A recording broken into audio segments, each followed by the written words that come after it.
Amara Sullivan, a resilient black woman in her final stages of pregnancy, takes her 5-year-old son, Isaiah, to a local amusement park for a day of fun.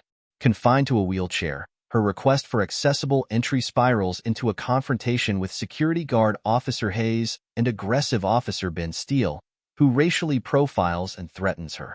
When her FBI agent husband, Marcus, arrives to intervene, he's arrested, accused of impersonating an agent. As the ordeal escalates, Marcus uncovers a corrupt police network tied to Steele, with shocking links to his own FBI superiors. What starts as a fight for Amara's dignity turns into a battle against systemic corruption. With their family's safety on the line, Amara and Marcus must decide how far they'll go to expose the truth, risking everything in a fight for justice, survival, and each other. This emotionally charged tale dives deep into themes of racial profiling, systemic injustice, and the strength of family as they face overwhelming odds. The sun shone brightly as Amara Sullivan adjusted herself in her wheelchair, beaming down at her son, Isaiah, who bounced excitedly by her side. "Mommy, can we go on the roller coaster first?" Isaiah's wide, eager eyes sparkled with excitement. "We'll see, baby," Amara said, laughing softly. She tucked a strand of her curly hair behind her ear and reached for the small bag attached to the side of her chair. "First, let's make sure we get inside. Okay?" Isaiah nodded enthusiastically, grabbing her hand as they approached the entrance of the amusement park. Amara glanced at her phone. Marcus was still at work, but he had promised to meet them later. As they neared the accessible entrance, Amara felt a twinge of relief. It had been a challenge to plan this day with her pregnancy complications, but nothing could dim her excitement about spending the day with Isaiah. "We're going to have a great time," she whispered, more to herself than to her son. She wheeled herself forward, heart light with anticipation. "Excuse me, ma'am," a voice interrupted. Amara looked up to see a stern-faced security guard approaching. His badge read Officer Hayes. "Yes?" Amara responded, her tone polite as she handed over the medical documents proving her need for the accessible entrance. Hayes glanced at the papers briefly before narrowing his eyes. "Is this some kind of scam?" he asked, his voice dripping with skepticism. "We've had people try to cheat the system before." Amara's smile faltered. "Excuse me? I'm not trying to cheat anything. I'm here with my son, and I need this entrance due to my condition." Hayes crossed his arms. "And how do I know this isn't just an excuse to skip the line?" Her hands tightened on the armrests of her wheelchair. Isaiah, sensing the tension, tugged on her sleeve. "Mommy, what's happening?" "Nothing, baby. Everything's fine," Amara said, keeping her voice calm. But inside, her frustration was growing. "Officer, I'm just asking you to follow the procedure. I have the documents. I'm in a wheelchair." Hayes sneered slightly. "I've seen this trick before. Just wait here. I'm calling someone else." As Hayes walked away, Amara's pulse quickened, the joyous anticipation of the day already beginning to sour. Minutes later, Officer Ben Steele arrived. Amara's stomach churned as she saw his hard-set jaw and eyes full of judgment. "What seems to be the problem here?" Steele asked, looking more at Hayes than at Amara. "This woman claims she needs access," Hayes said, gesturing dismissively toward Amara. "But you know how it goes." Amara straightened in her chair. "I'm not claiming anything. I need access because I'm in the final stages of my pregnancy, and I have documentation to prove it." Steele barely glanced at the papers before his eyes flicked back to her, cold and calculating. "You know, people like you have been taking advantage of these accommodations for too long." "People like me?" Amara's voice shook with indignation. Isaiah, sensing her anger, hid behind her chair. "I didn't mean anything by it," Steele said, but his dismissive tone made it clear he didn't care. "You can't just expect to get in without proper verification." "I have everything you need," Amara insisted, but Steele's hardened expression didn't change. Instead, he signaled to Hayes. "Let's call for backup," Steele said. "I'm not convinced this is legitimate." Isaiah tugged on her arm again. "Mommy, can we leave?" Amara swallowed hard, gripping her son's hand. "No, baby. We're not going anywhere." Just as the tension reached its peak, Marcus emerged from the crowd, his face stern and focused. Dressed casually in jeans and a t-shirt, he didn't immediately draw attention, but Amara's eyes lit up with relief. "Marcus," she called out, waving him over. "What's going on here?" Marcus asked calmly, though his eyes flashed with concern as he surveyed the scene. He bent down, kissed Isaiah on the forehead, then straightened, placing a protective hand on Amara's shoulder. "Just a misunderstanding," Amara said through clenched teeth. "They don't believe my documents." Marcus turned to Steele, his voice controlled but sharp. "I'm Marcus Sullivan. I'm with the FBI. I think we can clear this up pretty quickly." Steele's eyes darkened, and a slow, malicious smile spread across his face. "FBI? Huh? Nice try." Before Marcus could react, Steele grabbed him by the arm. "You're under arrest for impersonating a federal agent." "What?" Amara gasped, shock rippling through her. Isaiah began to cry, clinging to his mother.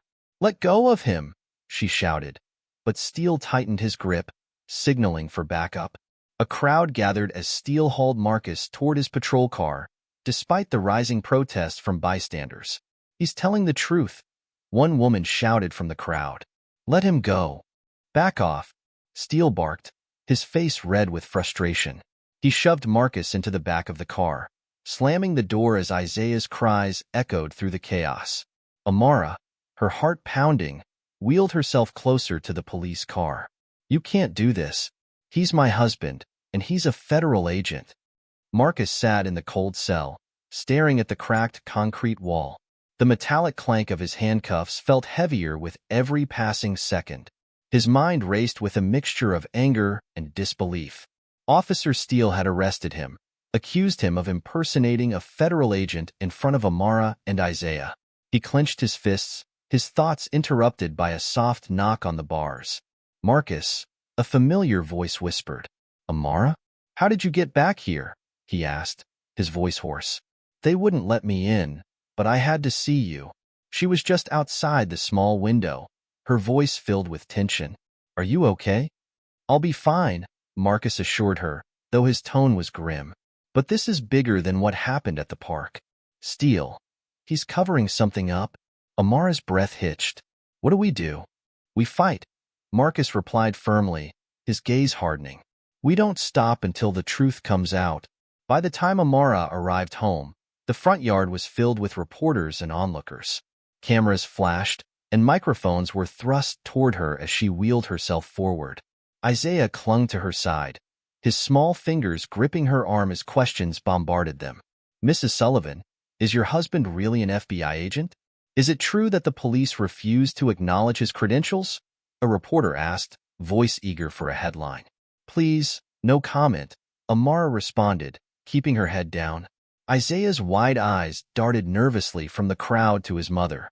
"Mommy, are they going to take Daddy away?" Amara's heart ached at the fear in his voice. "No, baby. Daddy's coming home. I promise." She maneuvered through the chaos, shielding Isaiah from the flashing cameras. But deep inside, Amara knew their fight was only beginning. Inside the house, Amara breathed a sigh of relief as the door clicked shut, muffling the noise outside. Not long after, the doorbell rang, and a man with a familiar face stood in the entryway. "Carl?" Amara asked in surprise. "Hey, Amara," Carl said, giving her a sympathetic smile. He was an old friend of Marcus's, now a civil rights lawyer. "I saw the news and came right over." Amara gestured for him to come in, her hands trembling slightly. "Thank you for coming." I don't even know where to start." Carl nodded, his expression serious. "Let's start by getting Marcus out of jail. Then, we'll take on Steele and anyone else involved." Amara's eyes filled with gratitude, but her mind was racing. "Carl, Marcus believes this is part of something much bigger. Steele wasn't just profiling us. There's corruption here." Carl's gaze darkened. "Then we'll dig. We'll expose every piece of it." Later that night, Amara tucked Isaiah into bed, his eyes still wide with worry. "Mommy, why did they take Daddy?" "He didn't do anything wrong." Amara swallowed the lump in her throat and smoothed his hair. "I know, sweetie. Sometimes people make mistakes because they don't understand. But Daddy is strong, and he's going to make things right. Isaiah's lip quivered. What if they take you, too? Amara's chest tightened as she pulled him into her arms.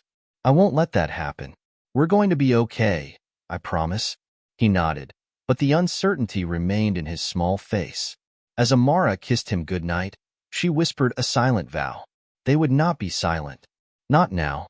2 days later, after mounting pressure from the media and legal threats, Marcus was finally released. Amara wheeled herself to meet him as he stepped out of the precinct, looking exhausted but determined. Marcus. She reached for his hand, her relief palpable. Hey, love. Marcus leaned down, kissing her forehead gently before straightening. It's not over yet. Amara nodded, her expression resolute. I know. Carl's ready to go after Steele and his department. Good, Marcus said, his eyes dark with purpose. Because I've already started digging into Steele's past. He's not just a bad cop. He's part of something bigger, something dangerous. Marcus sat in front of his laptop, his fingers flying across the keys as he scoured internal databases. His FBI credentials allowed him access to files that weren't available to the public, and he was determined to find something, anything, that connected Officer Steele to a larger conspiracy. Come on, there has to be something, Marcus muttered to himself. He paused as a document caught his eye, a case involving Steele and another officer accused of excessive force. The charges had been quietly dropped. Amara entered the room, her eyes tired but alert. Find anything? Marcus looked up. More than I expected. Steele's involved in a lot more than what happened at the park. I think he's part of a network that's been burying misconduct for years. Amara's face tightened with concern.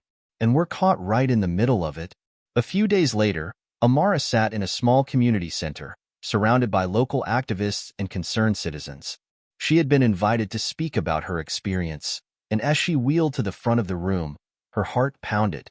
I never expected to be here, Amara began, her voice steady but full of emotion. But what happened to my family can't be ignored.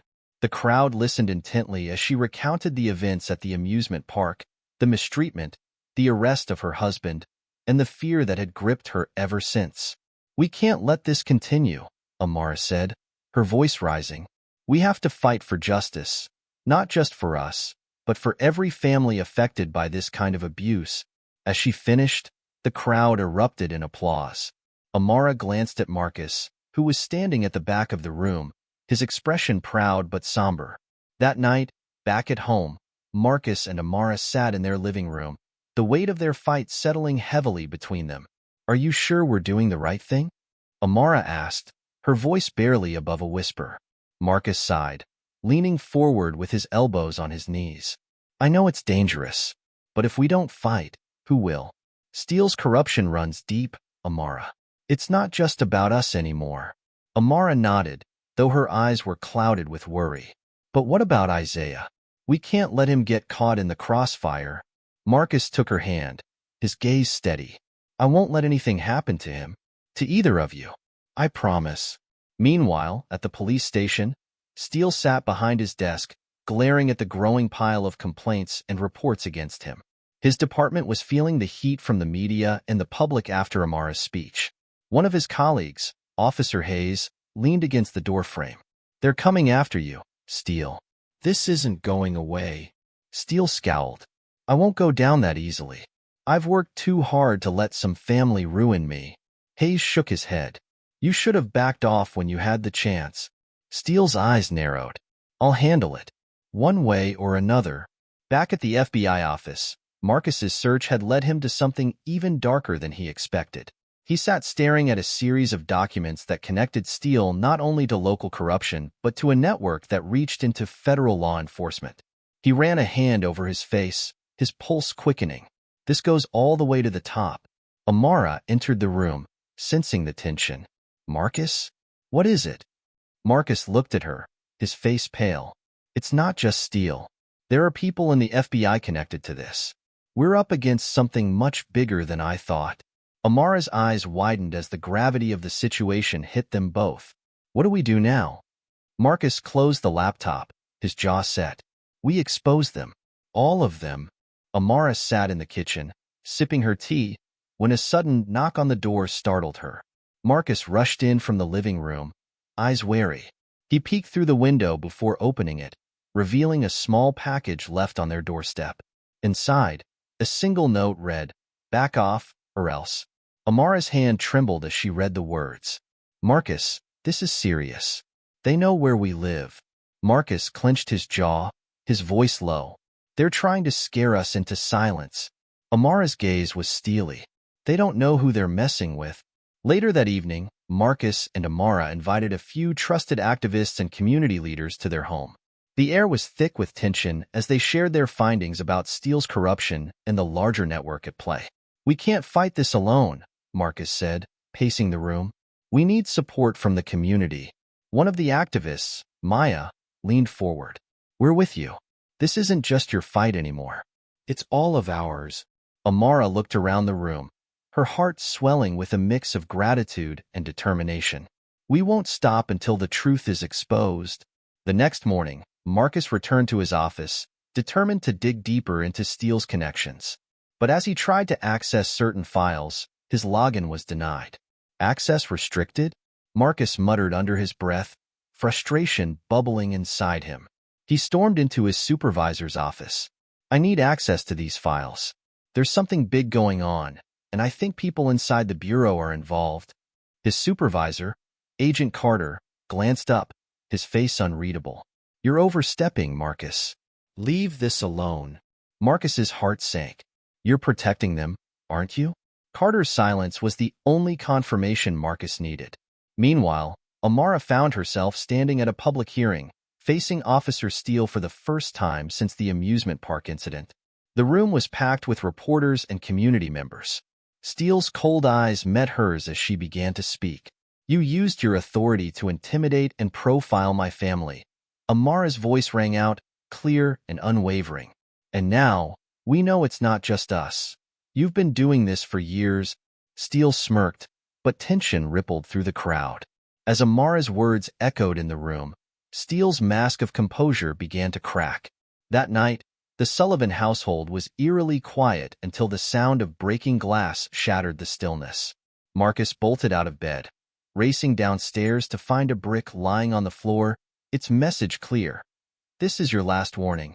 Amara joined him, her eyes wide with fear. "They're not just threatening us anymore. They're escalating."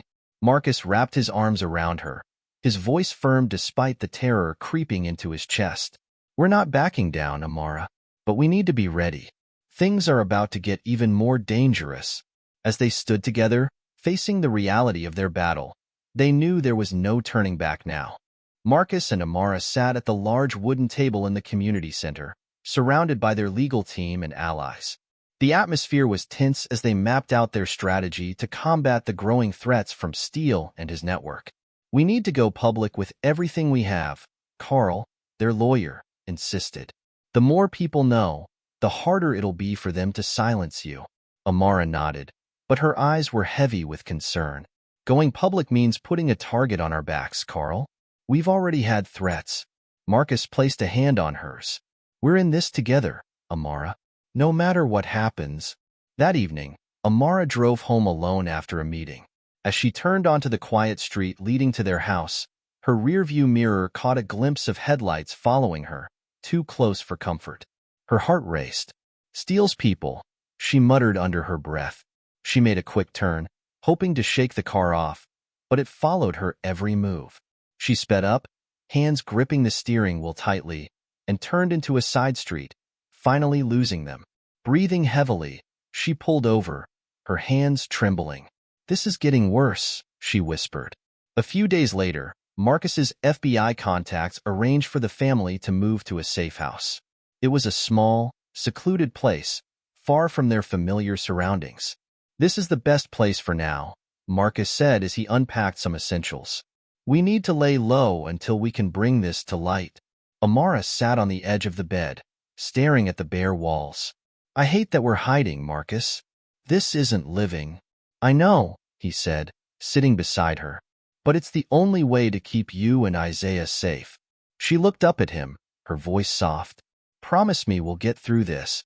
Marcus took her hand, his voice steady. "I promise."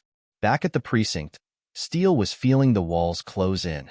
The investigation into his department was gaining momentum, and he knew it wouldn't be long before the truth came out. "We have to act fast," Steele muttered to Hayes. "If they go public, we're finished." Hayes raised an eyebrow. "And what do you propose?" "We can't keep them in hiding forever." Steele's eyes darkened. "We won't have to. We'll make sure they never speak." Late that night, at the safe house, a loud crash shattered the silence. Marcus bolted upright, immediately alert. "Amara, stay with Isaiah," he hissed, grabbing a flashlight and moving toward the noise. As he reached the front door, he saw figures moving outside, trying to break in. "Get down," he yelled, rushing back to his family. Amara's eyes widened in fear as the reality of their danger set in. "They found us." Marcus nodded grimly, pulling her and Isaiah toward the back exit. "We have to go. Now." They slipped out just as the door burst open behind them, narrowly escaping into the night. "We'll be safe," Marcus whispered as they ran, but even he wasn't sure how long that safety would last. The courtroom was packed. Amara and Marcus sat at the plaintiff's table, their lawyer, Carl, reviewing his notes. Across from them sat Officer Steele, his face tight with tension. The air buzzed with anticipation. "This is it," Marcus whispered, leaning toward Amara. "Everything we've fought for comes down to today." Amara took a deep breath, her hand resting on her belly. "No matter what happens, we did the right thing." The judge entered, and the trial began. Carl stood to deliver his opening statement, his voice clear and powerful. "This is not just about one family's fight. It's about holding those in power accountable for their actions."